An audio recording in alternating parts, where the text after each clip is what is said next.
ৰাজ্যজুৰি অৰুণোদয় 3.0 শুভাৰম্ভণি বিধায়ক ৱাছাদ আলী চৌধুৰীয়ে মুখ্যমন্ত্ৰীক জনালে ধন্যবাদ। আজি গোটেই অসমৰ লগতে ধুবুৰী জিলাৰ বীৰসিং চৰুৱা সমষ্টিতো অৰুণোদয় 3.0 শুভাৰম্ভণি। বীৰসিং চৰুৱা সমষ্টিত অৰুণোদয় 3.0 অনুষ্ঠানত উপস্থিত থাকে বিধায়ক ৱাছাদ আলী চৌধুৰী, এডিসি শান্তনু বৰাৰ লগতে বিভিন্ন বিভাগৰ চৰকাৰী কৰ্মচাৰী তথা বিভিন্ন দল সংগঠনৰ কৰ্মচাৰী। বিধায়ক ৱাছাদ আলী চৌধুৰী মুখ্যমন্ত্ৰী হিমন্ত বিশ্ব শৰ্মাক ধন্যবাদ জনাই কৈছে, অৰুণোদয় 3.0 আঁচনি আধাৰ কাৰ্ড সংলগ্ন কৰাৰ বাবে ইতিয়াৰে পৰা আৰু জালিয়াতি নাম অন্তৰ্ভুক্ত কৰিব নোৱাৰিব আৰু আঁচনিটোৰ জৰিয়তে হিতাধিকাৰীয়ে লাভান্বিত হ'ব। আটাইতকৈ জনপ্ৰিয় আঁচনি অৰুণোদয়। এই আঁচনি জনপ্ৰিয়তা লাভ কৰিছে, লগে লগে ৰাইজৰ একেবাৰে দৰিদ্ৰতম ৰাইজৰ বহুখিনি সকাহ পাইছে এই আঁচনিৰ দ্বাৰা। গোটেই আঁচনিখন 10-20-30 গোটেই পৰ্যায়ক্ৰমে এতিয়া 30 আৰম্ভ হ'ব। মানে আগৰ আঁচনিবিলাকত যদিও অলপ খেলি মেলি হৈছে, মানে হিতাধিকাৰী নিৰ্বাচনৰ ক্ষেত্ৰত দেখা গৈছিল যে কোনোবাই ডাবল পাইছে, কোনোবাই পোৱা নাই।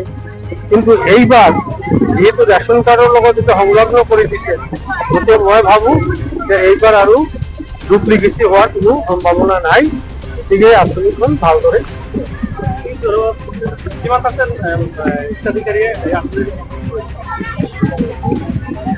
একজাক্ট ক'ব নোৱাৰিলোঁ, কিন্তু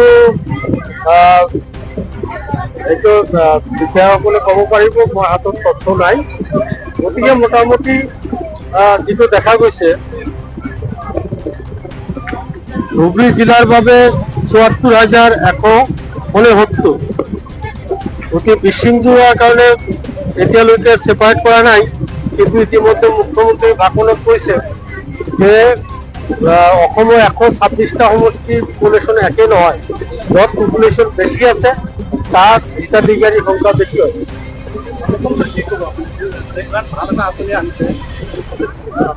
না, মুখ্যমন্ত্ৰীক আমি তেওঁ বিত্তমন্ত্ৰীৰ আগতেই এই আঁচনিখন আনিছিলে, বাজেট বক্তব্যত তেওঁ ৰাখিছিল 2020-21। গতিকে তেখেতৰ প্ৰচেষ্টাতেই এই আঁচনিখন হৈছে। গতিকে যিহেতু ভাল আঁচনি, ভাল ক'বই লাগিব, আৰু মুখ্যমন্ত্ৰীক আমি ধন্যবাদ জনাইছোঁ।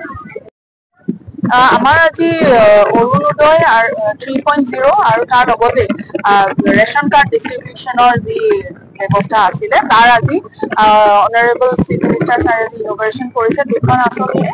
আৰু আমি আমাৰ ধুবুৰী জিলাৰো যি 5টা আমাৰ LAC আছে, প্ৰত্যেক LACতে আমি এনেকুৱা ধৰণৰ অনুষ্ঠান অনুষ্ঠিত কৰি ৰাইজক অনাৰেবল চিফ মিনিষ্টাৰ ছাৰৰ যি সংবাদমেল সম্বোধন, সেইখিনি আমি তেওঁলোককো দেখাইছোঁ। আৰু তাৰ লগতে আমি লোকেলভাৱে সভা অনুষ্ঠিত কৰি আমাৰ চিফ গেষ্টৰ জৰিয়তেও এই আঁচনি দুইখনৰে সুফলসমূহ তেওঁলোকক ৰাইজক বিতংভাৱে বুজাই দিয়া হৈছে।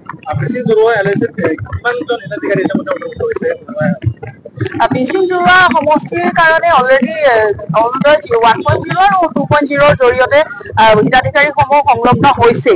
তাৰ উপৰিও আমাৰ যিসকল ইলিজিবল মানুহ, যিসকল এই প্ৰথম 2টা ফেজত ইনক্লুড হোৱা নাছিলে, তেওঁলোককো এই আঁচনিৰ জৰিয়তে ইনক্লুড কৰা হ'ব। আৰু এইটো কিমান সংখ্যক ইনক্লুড হ'ব সেইটো পৰৱৰ্তী সময়ত যেতিয়া তেওঁলোকে ফৰ্মসমূহ ছাবমিট কৰিব, তাৰ ওপৰত ভিত্তি কৰি ডিষ্ট্ৰিক্ট লেভেল কমিটিয়ে চালি জাৰি চাই পেলাই যিখিনি ইলিজিবল হয়, যোগ্য বুলি বিবেচিত হয়, তেওঁলোকক ইনক্লুড কৰা হ'ব।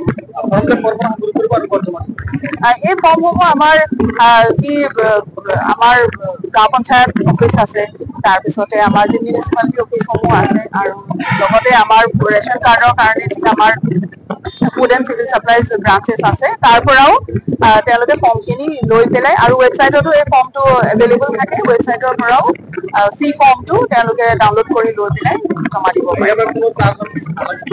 ফিজৰ কথাটো বৰ্তমান তেনেকৈ ফিজৰ কথা উল্লেখ কৰা নাই।